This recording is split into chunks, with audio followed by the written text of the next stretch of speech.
di aplikasi Spotify dan follow kami di laman media sosial Facebook, Twitter dan juga Instagram. Kata cariannya adalah Bernama Radio. Waktu ini anda bersama-sama dengan saya Natasha Aimi. Okey, kita dalam program Grad TVET. Hari ini kita nak berkongsi tentang satu topik usia bukan penghalang untuk berjaya. Ya, ramai yang mengetahuilah tentang situasi ini. Nak berjaya dia tak kira cepat ke lambat, dan yang penting ada niat nak berjaya dan berusaha untuk ke arah kejayaan tersebut. Jadi dalam program Grad TVET ini kita bersama-sama dengan dua orang tetamu kita. Kita ada Encik Khairul Anwar Haji Jaafar, Pengarah Urusan Herald Teknologi Sendang Berhad, yang merupakan alumni KKTM Petaling Jaya dalam bidang kejuruteraan elektronik, dan kita ada Encik Muhammad Faiz Rizwan Muhammad, pemilik syarikat FZ Global Network dan dikenali sebagai Dr. Gadget beliau ni, dan beliau adalah merupakan alumni di Mara Japan Industrial Institute MJII dalam bidang kejuruteraan elektronik juga. Assalamualaikum buat kedua-duanya. Waalaikumsalam. Terima kasih kerana bersama-sama dengan kami di Bernama Radio pada waktu ini.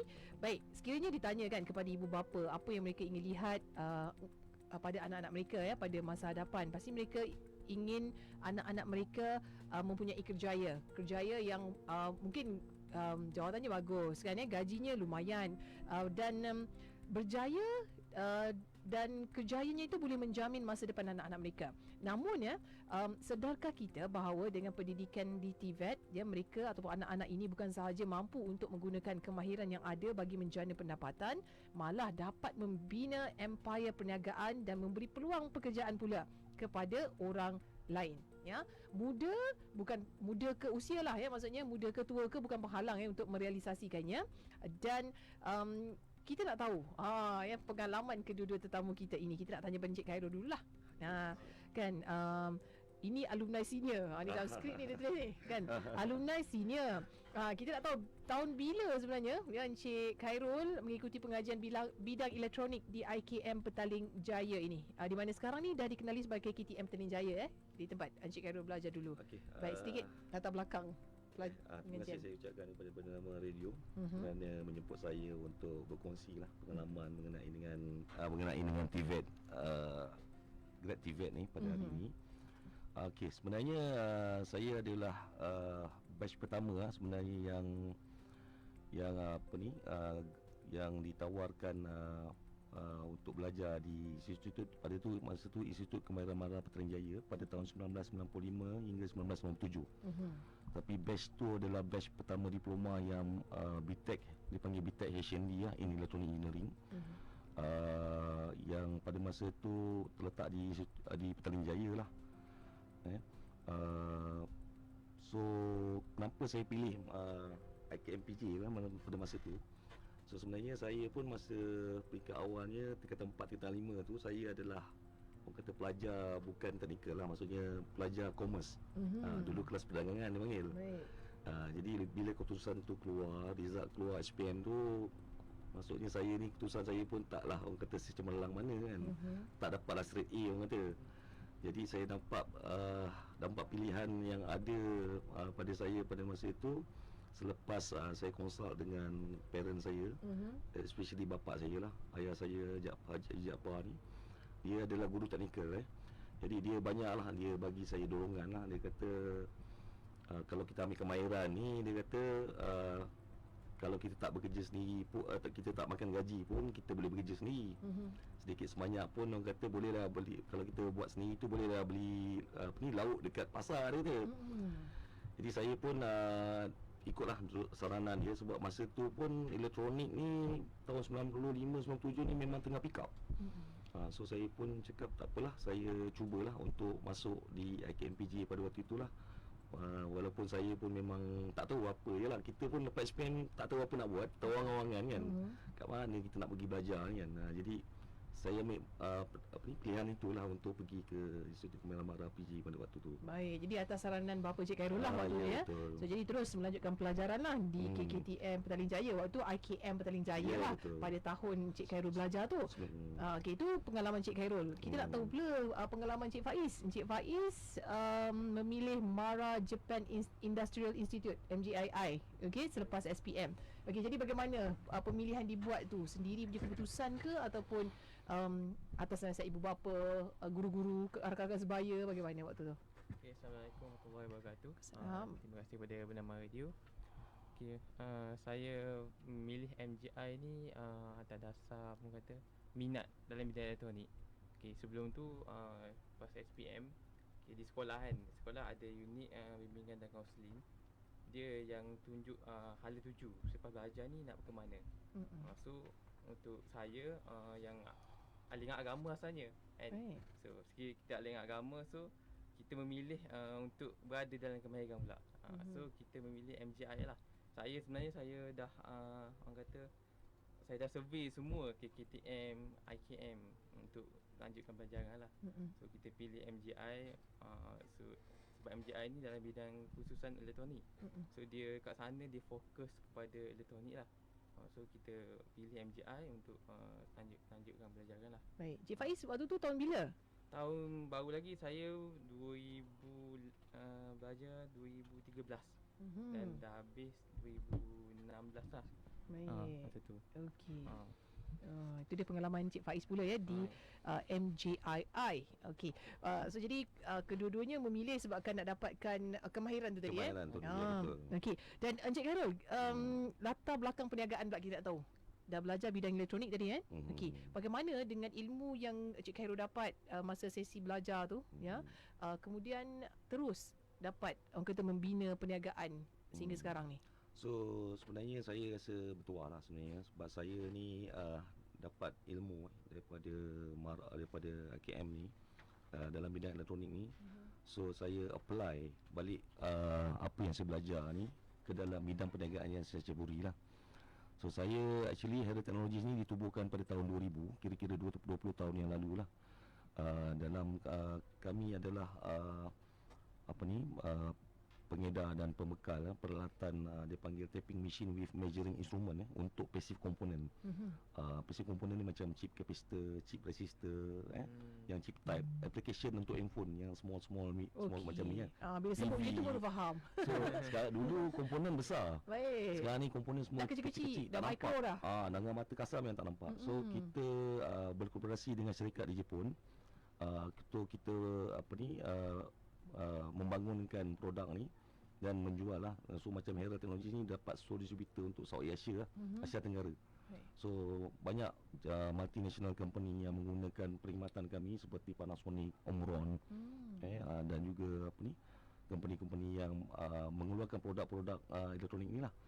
Jadi samping tu pula saya pun membuat membekal dan juga membangunkan produk pembelajaran TVET ni juga. Saya supply agak ke college-college teknikal di Malaysia. Dan alhamdulillah kami juga mendapat kepercayaan daripada kami juga adalah vendor plus untuk memasang dan juga menyelenggara peralatan toll collection system. Jadi pada saya elektronik ni besar, luas kan. Jadi kita boleh pelbagaikan perniagaan kita ni untuk kita orang kata memperkasakan perniagaan lah. Jadi ilmu yang saya dapat di Mara ni amat berguna lah pada saya sebab saya tak lari bidang. Saya gunakan balik bidang yang saya belajar tu untuk saya jadikan perniagaan. So alhamdulillah selama 20 tahun ni saya still maintain lah dalam pasaran. Cuma kita kena added value lah untuk kita sustain dan maintain kita punya perniagaan lah. Dalam pasaran tersebut Dalam pasaran tersebut. menarik tu. Jadi lepas habis belajar, berapa lama dah start buat bisnes waktu Saya habis belajar kira-kira lepas 3 tahun lepas tu.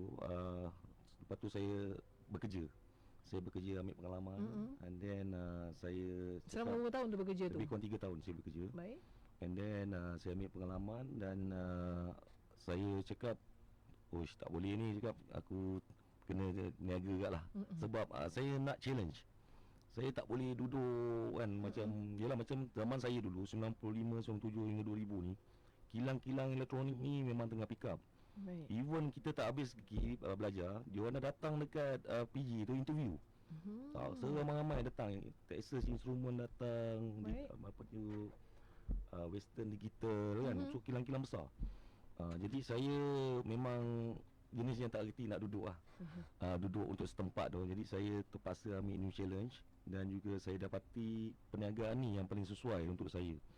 Dan saya rasa masa saya belajar kat PG tu, dia punya program structure tu memang komprehensif. Sebab belajar pun dalam bahasa Inggeris, And then dia pula ada program usahawan yang ada kelas usahawan. And then lebih banyak hands on lah. Sebab orang malas macam saya ni memang tak suka nak baca sangat. So lebih suka hands on lah. Yang teknikal lah. So saya lebih suka technical. Benda yang kata godek-godek ni memang saya suka lah. Jadi itu yang menyebabkan saya fikir sesuatu untuk saya mengembangkan karier saya dalam bidang keusahawanan ni. Baik, okey, cukup menarik kan. Habis belajar 3 tahun kerja terus Terus. berani untuk melangkah membina perniagaan sendiri. Okey, dan pengalaman Cik Faiz pula kan, usia muda lagi tapi dah ada bisnes dah. Oh, luar biasa lah kan. Tetamu-tetamu di Grab TV dia memang luar biasa. Datang muda-muda dah ada bisnes sendiri kan. Dan stabil, memenuhi permintaan pasaran. Jadi bagaimana permulaan Cik Faiz mencemburkan diri dalam dunia perniagaan ni? Okay. Sebenarnya saya berniaga ni pada umur 14 tahun lagi kan. Kita dah start masa dalam bidang handphone lah. Masa tu zaman Nokia. Daripada zaman Nokia lagi tu zaman Nokia kita dah start repair handphone. Kita dah jual handphone masa tu. So masa tu tingkatan 2 saya. So mudanya sekolah lagi dah buat dah. Dah buat dah masa tu sekolah. So kita masa tu kita kat kampung kan. Kat kampung, so kita start lah tu kan. Tak tahu nak buat apa. So kalau kita teruskan bisnes ni boleh hidup. Tapi rasa takut tak boleh pergi tak boleh pergi jauh kan. So kita sambung belajar ke MJI dalam bidang elektronik. So kita nak tahu lagi ni pasal handphone ni kan dia elektronik kan. So kita nak tahu lagi, so kita sambung ke MJI yang berfokuskan kepada elektronik. So pada zaman belajar pun kita dah biasa niaga kan. So tak boleh duduk diam lah. Tengah-tengah belajar tu berniaga juga? Berniaga juga. Kena juga. Kita tak suka poket kita kosong. So kita buat juga masa zaman MJI. So lepas 3 tahun ke MJI, so kita join usahawan. MJI banyak tunjuk ajar bahagian usahawan dan teknikal sekali lah untuk bahagian elektronik kan. So dari situ kita buat. Lepas tu sekarang ni lepas saja habis belajar masa intern tu kita terus buat teknik usahawan. Kita buat teknik usahawan untuk kita kembangkan lagi kita punya bisnes lah dalam bidang yang sama. So sekarang ni kiranya umur bisnes kalau nak ikut start kan dah 10 tahun lah kiranya dalam bidang yang sama. Tapi untuk dekat area Selangor ni saya baru start 2016 lah. Dah 4 tahun jugalah. 4 tahun jugalah. Dekat KL ni. Luar biasa ya. Kedua-dua tetamu kita ni dan tak pernah bekerja. Maksudnya lepas habis belajar terus je. Tak pernah bekerja mana-mana. Dia tu dalam belajar ada pengalaman. Terus cerita pengalaman terus berniaga juga kan. Dia habis belajar terus berniaga je terus. Bisnes je. Okey, saya cukup tertarik dengan antara orang kata slot dalam pengajian ya di TVET Mara, iaitu program keusahawanan. Mungkin sedikit Encik Khairul boleh kongsikan apa yang dia ajar kepada pelajar-pelajar, sebab kita tahu pelajar-pelajar ni tak semua yang nampak dunia usahawan ni. Dia rasa macam aku habis belajar, ambil ilmu belajar tu dulu, habis tu nanti banyaknya fikir nanti ramai orang akan tawar kerja. Itu mindset biasa, student biasa. Tapi lain kita lihat pelajar-pelajar di TVET Mara. Minda mereka tu dari awal dah disuntik dah dengan bidang-bidang keusahawanan. Jadi bagaimana pengalaman masa belajar tu, Encik Khairul? Pada masa saya dulu, pengalaman saya masa saya belajar dulu, mungkin sekarang saya tak tahulah sebab saya kira-kira 20 tahun dulu. So masa saya belajar keusahawanan di IKMPJ pada waktu tu dia lebih kepada mengajar ciri-ciri seorang usahawan. So lebih kepada intelektual, rohani, jasmani kan. So macam mana cara kita, persediaan kita untuk bila keluar besok, sama ada kita nak bekerja atau menjadi usahawan. Jadi mostly banyak dia adakan assignment tu maksudnya kita kena keluarkan produk, dan juga masa zaman saya itulah kena keluar produk dan kena ceritakan pasal produk yang kita nak jual. Macam salesman lah.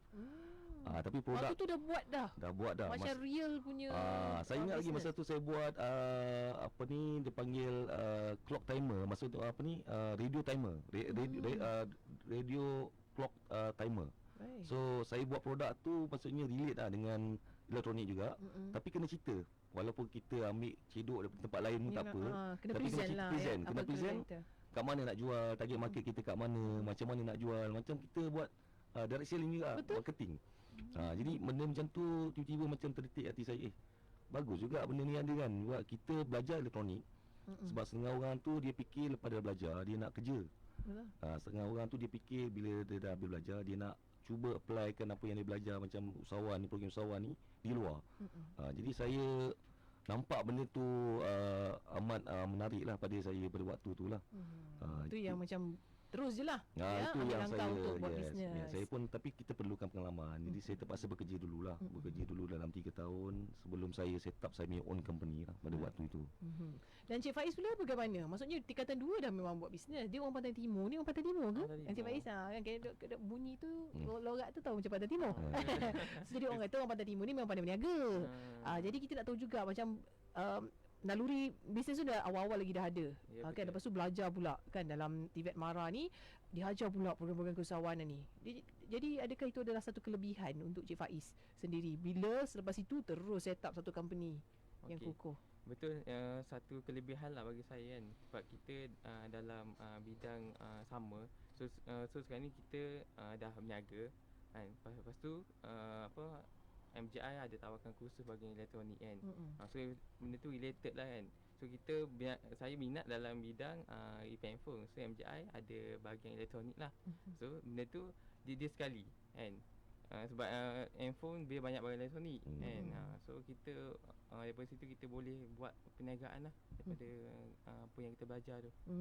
Terus nampak lah dia macam lebih master lagi lah dengan bidang okey. perniagaan yang kita nak buat tu. Tu kita pergi ke MJI sebabnya dia khusus kepada elektronik. Kalau dekat KTM lain dia campur juga.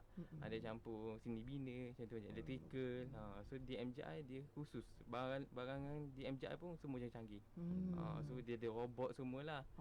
Tu menarik juga tu. Tu antara yang bila tiap kali saya temu bual tetamu di TVET Mara, antaranya adalah equipment ataupun perkakasan yang diberikan masa tengah belajar tu dikatakan memenuhi bidang industri. Betul. Ya, betul. So jadi adakah tu macam bukan satu kelebihan? Bila start tu macam aku dah biasa dah tengok ni mesin ni. Jadi bila kita keluar tu kita dapat menyesuaikan diri lah dengan industri kan, sebab dia punya peralatan tu memang terkini lah. Memang ikut orang kata in the market lah orang kata kan. Jadi mudah Mudah. Ramai yang kata pelajar-pelajar yang lahir daripada TVET Mara ni dia menjadi buruan kan orang-orang industri. Ya, betul. Setuju ke dengan statement tu Cik Faiz? Setuju sebab Setuju, kita belajar 80% teknikal dan 20% hanya teori. So memang kita banyaknya kita expert untuk kemahiran lah. Nak pasang-pasang. So kalau kita orang ajar sekali je kita dah dapat tangkap lah. Mudah lah. Mudah lah. Kita dah biasa buat kan. Sama tak dengan zaman Cik Khairul dulu? Sama. Masa zaman saya tu sampai macam saya kata tadi lah, industri sendiri datang ke IKM untuk interview. Memang masa tu demand lah. Memang kami ni belum habis lagi kadang dia orang dah booking dah untuk kerja. Kan, untuk ambil sebagai pekerja. Jadi masa tu memang kita punya syllabus tu ataupun dalam tenaga pengajar yang ada pun, pengajar ni dia ada pengalaman industri sebelum dia mengajar. Betul.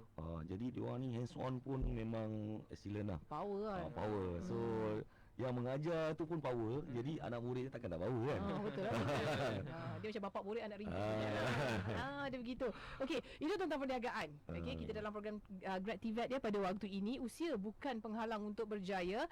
Kalau kita lihat dekat sini tetamu kita Encik Khairul 20 tahun dah dalam dunia perniagaan dan Encik Faiz 10 tahun dalam dunia perniagaan, tapi kedua-duanya adalah alumni dari TVET Mara. Okey, masing-masing ada perniagaan mereka masing-masing dan kekal relevan perniagaannya sehingga hari ini. Itu yang paling penting tu kan. Ada orang ada ups and down dan sebagainya, mungkin dah bungkus. Orang kata bisnes dah bungkus dah ni, contohnya macam tu. Tetapi anda berdua masih lagi kekal relevan perniagaannya hingga hari ini. Tapi bila cerita tentang bisnes perniagaan, kita tak dapat lari dengan cabaran dalam perniagaan. 20 tahun Cik Khairul kan, ada ilmu kan, ada pengalaman dan sebagainya. Betul. Apa cabaran yang dilalui, yang dihadapi dalam perniagaan? Biasalah dalam perniagaan ni memang ada pasangan surut lah. Saya pun akui 20 tahun tu bukan satu perjalanan yang indah sajalah. Memang ada yang pahit dan manis kan. So macam saya, cabaran yang saya hadapi ialah cabaran diri saya sendirilah. Cabaran macam mana saya nak mengendalikan staff saya. Sebab staff saya ramai kan, lebih kurang 50 orang kan buat masa ni. Jadi kita nak kena ada buat satu sistem untuk staff saya ni dia mengikut sistem yang syarikat keluarkan supaya perjalanan pekerjaan ni teratur. Dan satu lagi, biasalah peringkat awal tu dia panggil cabaran kewangan lah. Kan bank ni pun satu masalah juga. Bila kita tak ada duit, dia tak bagi pinjam. Bila ada duit baru dia nak bagi pinjam. Kan dia nak jaminan ya. macam Tapi tu. saya memang marah ni very special lah pada dalam hati saya lah, sebab dia bukan saja mengajar saya, mendidik saya, kan. Lepas tu dia bagi pula ilmu kesoranan. Dia bagi ilmu kesoranan, bagi pinjaman marah pula. Jadi memang pada saya cukup istimewa lah. Memang kepada student-student mara, ex-mara yang belajar dengan mara ni memang sepatutnya menghargai lah pengorbanan yang mara beri lah pada especially pada pelajar-pelajar mara lah. Kan. Okey, baik. Dan Encik Faiz pula bagaimana tentang cabaran dalam perniagaan? Okey. Betul. Macam setiap perniagaan tu mempunyai cabaran masing-masing. Especially saya yang tak pernah kerja mana-mana kan. So dari situ kita bermula lah kan. Banyak cabaran dari segi kewangan dan ilmu perniagaan sendiri lah. Kan. Orang kata bukan mudah lah untuk kita sustain kita punya perniagaan ni. Kan. Ramai yang boleh start tapi tak ramai yang boleh mengakhiri perniagaan itu sendiri. Kan. Baik. Ramai boleh start, tak ramai boleh kekal. Ya, betul. Betul. Itu yang paling penting kan, nak pergi ke 10 tahun tu. Bisnes semua orang boleh buat, tapi nak maintain sebuah bisnes tu bukan mudah lah. Okay. Baik, tapi saya tertanya-tanya juga kan, macam Encik Khairul dan juga Encik Faiz kan, yang belajar ya adalah kalian ya. Sekarang bina perniagaan ada staff. So jadi mungkin yang menjalankan bisnes itu adalah staff-staff kita kan. Jadi bagaimana? Adakah training diberikan ataupun hantar staff pergi belajar ke atau macam mana? Macam Encik Khairul sendiri macam bagaimana? saya ada provide training lah. Saya hantar ke staff saya. Macam saya ada buat kolaborasi dengan syarikat Jepun. Saya hantar ke Kyoto, Japan. Baik. Saya hantar staff saya tu untuk dia belajar teknologi yang sedia ada, dan juga belajar macam mana untuk mengendalikan equipment itu, untuk buat repair ke calibration ke. Dan juga sebab trending elektronik ni dia berubah setiap masa. Jadi saya kena ikuti perkembangan ni, kalau tidak saya akan ketinggalan lah. So sebab teknologi ni berubah. Betul. Jadi bila setiap tahun biasanya saya akan ke sana untuk mengikuti, mengambil ilmu ataupun teknologi terkini untuk saya marketkan kepada customer-customer yang sedia ada. Jadi memang kita ada buat training kan, tapi staff saya pun alhamdulillah lah, dia orang semua pun berdedikasi lah sebenarnya. Kalau tidak dia orang, kita pun tak boleh nak bertahan sampai 20 tahun ni. Banyak yang Teamwork lah membantu yang paling saya. penting Teamwork tu penting, betul. Teamwork tu penting. Kalau tak ada, kita ni meniaga ataupun buat sesuatu tu tak boleh buat seorang. Kena buat dalam teamwork, barulah benda tu boleh jadi. Ya. Tiap-tiap tahun pergi Jepun. Dia cakap Jepun dah ni Encik Khairul ni. Boleh lah kan. Tapi itulah macam saya kata tadi, sebab kita kena cari ilmu tu biarlah sampai keluar kata kan. Dan Encik Faiz pula bagaimana? Sendiri buat ke repair handphone ni ke dah ada staff juga ke Dah sekarang? ada staff jugalah. So kita pergi training, lepas tu kita yang training staff sendirilah. Sebab kita buat kelas jugalah. buat kelas jugalah. Sebab kita tak besar sangat lah, kita kecil kan. Dalam 7-8 orang saja staff. So kita yang bagi training. Lepas tu untuk yang akan datang, contoh teknologi berubah kan. So kita ada YouTube channel. So daripada situ kita belajar kan. Daripada YouTube boleh. So contohnya handphone baru keluar, baru semalam keluar, hari ni dah rosak, jangan nak repair. Wow, berlaku yang macam tu? Berlaku macam tu.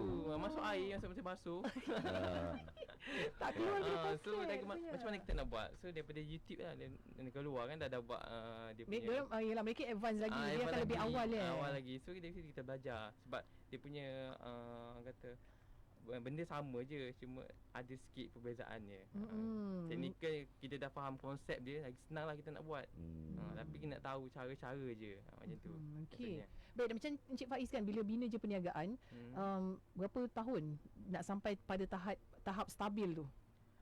Tahap dia biasanya perniagaan ni selepas 3 tahun dia nampak baru stabil. Kan? Sebab tahun yang pertama, tahun yang kedua kita tengah belajar lagi. Kita tengah betulkan Tak dapat untung lah macam tu. Tak dapat untung. Kita betul bisnes, betul sistem. So kadang-kadang orang kata staff masalah kan.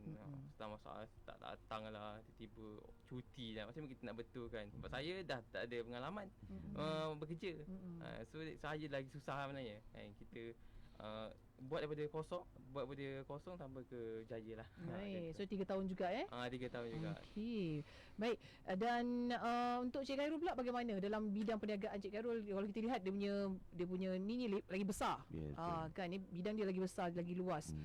Jadi berapa lama tu nak dapat ke tahap stabil tu? So macam saya ni sebab macam Cik Faiz dia business to individu. Maksudnya dia through phone kan, orang datang kedai repair. Saya business to business. Ini business Company, to company to company. Jadi company to company ni lebih mencabar sebenarnya. Sebab yang saya nak menghadap ni pun banyaknya multinational company, GLC company.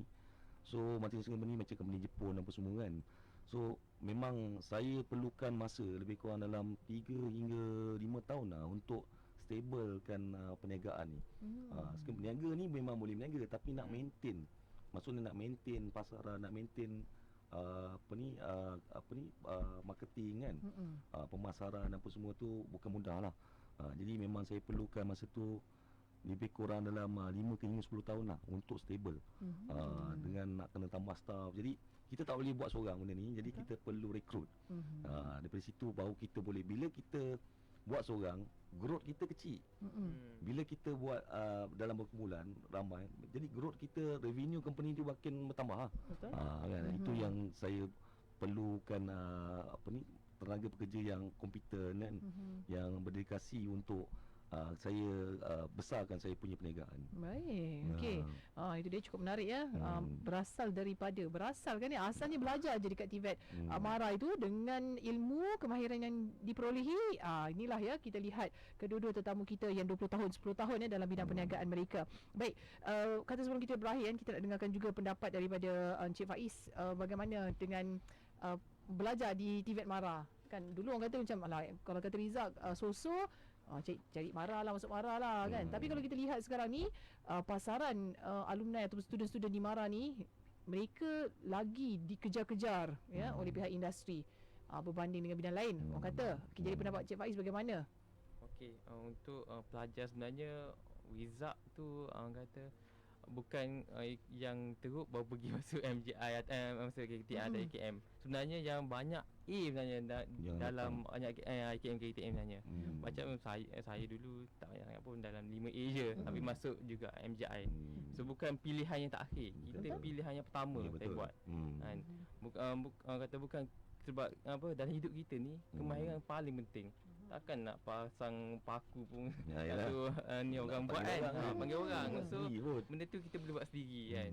Nak buka on komputer, nak cocok wire kan. So benda tu satu benda kemahiran yang perlu kita buat.